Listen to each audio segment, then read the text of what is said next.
Where are we headed, Father? The volcanoes of Aluka? The jungles of Santoso? Just a short sail, Amora. The sea is a dangerous beast, and you are too precious to lose. You never take me on your adventures. Well, prove yourself with our people tonight, and then you'll be capable of braving it. I know, and I love our land, but what I wouldn't give to just keep sailing and turn this ship around. For now, focus on earning the throne, and announcing your engagement. I know. How about, can I just steer the ship in tonight for the dock? No! Yes, this one time. Go slowly. I am Amora Montara, Princess of Visidia and heir to the High Animancer's throne. There is no ship I cannot sail. There is nothing I cannot master.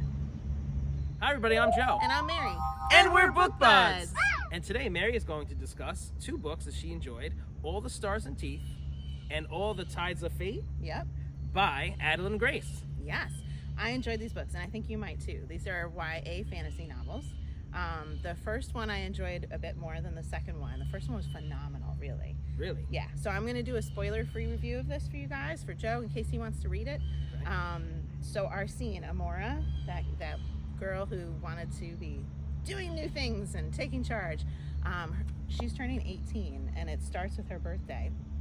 And she has to prove her magical ability that night in front of her kingdom, and she will become something called like the High Animancer or something like that. Okay. I think it's High Animancer, and she has to demonstrate her use of soul magic.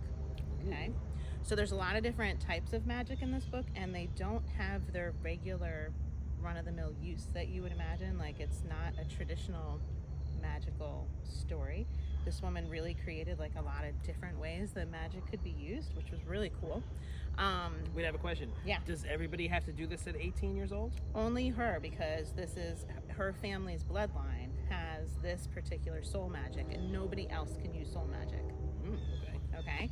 So soul magic, I can look into your soul and see like what kind of person you are, if you have good or evil in you, and if you've committed any sins and I'm like judging you and you need to be like put to death, I can also see like, do you regret what you've done? Do you have the potential for good, or are you just all dark and murky and like need to be put to death? Okay. Okay. So I can see into your soul, and I can kill you by using your blood and bones and teeth, actually, as well, which is in the title of the book.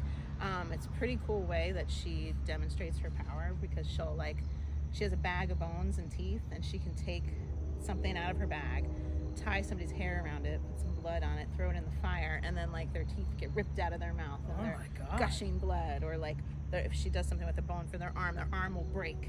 Ooh. Yeah. So That's cool. It's pretty vicious. Wow. So the people of their kingdom rightfully are, afraid of this type of magic. Okay. And they are the ones that are in power because they have this very scary magic. And so nobody else is supposed to practice soul magic, but you could really technically study and learn any magic you want. But the kingdom has said it's like taboo, it's bad. If you study more than one magic, you're going to unleash this beast that like we're kind of like controlling this beast with our soul magic, keeping him calm. And if people start using more than one magic, all hell's gonna break loose. So they're kind of like, it's like the leash that they're keeping on everyone, okay? So she has to set out this evening and demonstrate her power of this magic, and she's very confident. She's sure she's gonna do very well, but of course, everything goes wrong and an adventure begins. The characters in this book are super fun. All the different types of magic that people can use, super fun. She goes off on a journey on the sea because there's a map in the book. So in the map you see the center part is where she lives, and there's a whole bunch of islands around that have people that live there with different types of magic that they're using. Okay. Cool. So the adventure, she's setting out to one of the lands that has been banished, which is the island that uses curse magic. Ooh. Okay, so curse magic is particularly evil. They do nasty stuff, and they've been banished. And she doesn't have a lot of information about why, which makes it a good story, because along with her, you're trying to discover like what's going on, what are the secrets that have been kept from her.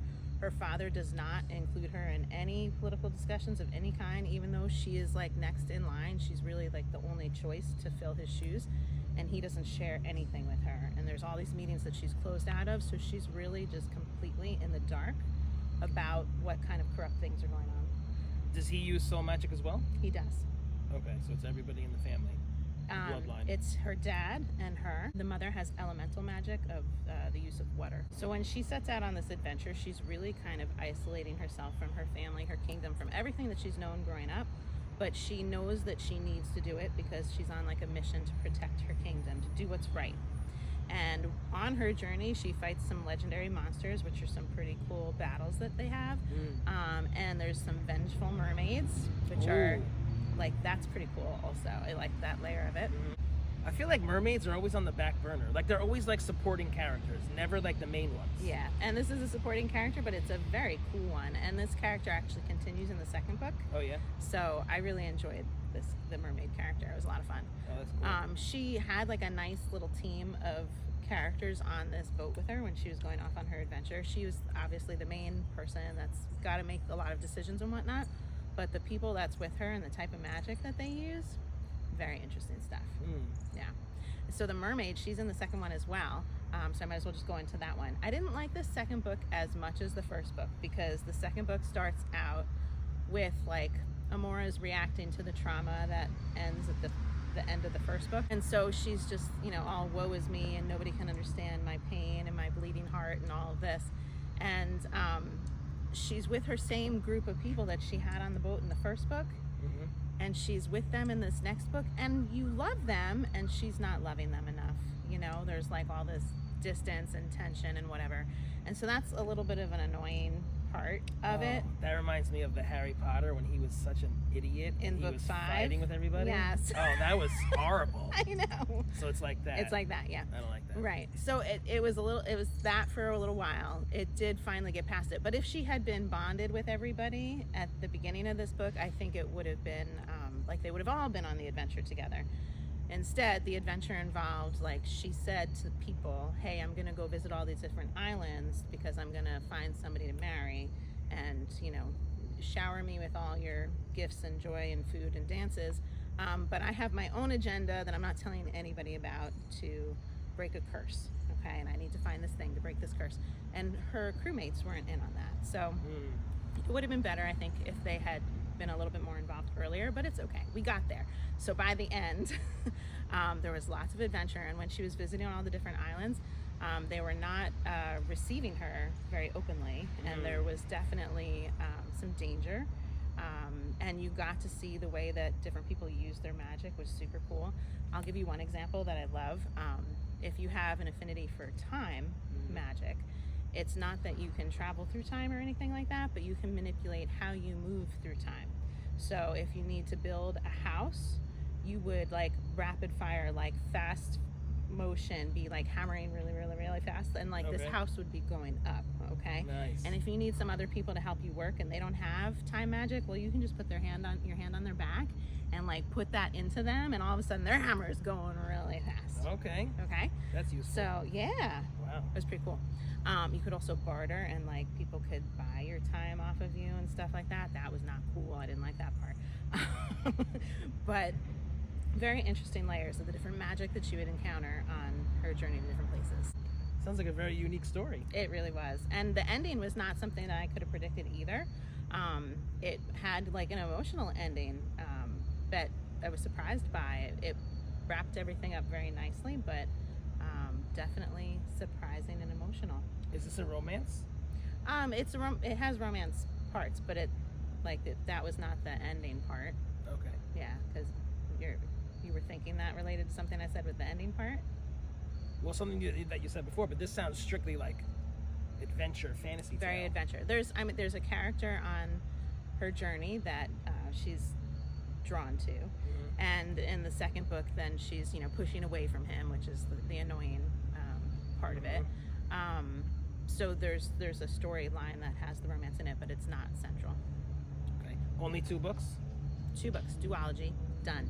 Oh, okay. I like that. Okay. Cool. So I'm curious, has anybody else read this? Did you guys like both books equally? Did you like one more than the second one, as I did? Let us know what you think of it. And if you're enjoying Book Buds, give us a thumbs up. And share us with your friends. And subscribe to our channel, Book Buds! I love my book buds. Did you read this book? Let's chat about it. Where are we headed, Father? Should I speak differently? Like, what am I triggering? I don't know. I think it's just like our Monday back. I'm not sure. She's really gonna quit after this. Enjoy yourself. Oh, shit. Let's see you act without me. Of Aluco, the jungles of Santoso. Just sure, Mara. I'll try it again because Aluco. Right? Where are we headed, Father? The volcanoes of Aluca, the jungles of Santoso. Just a short sail, Amora. The sea is a dangerous beast, and you are too precious to lose. Fuck! Yeah. Fuck! I interrupted you.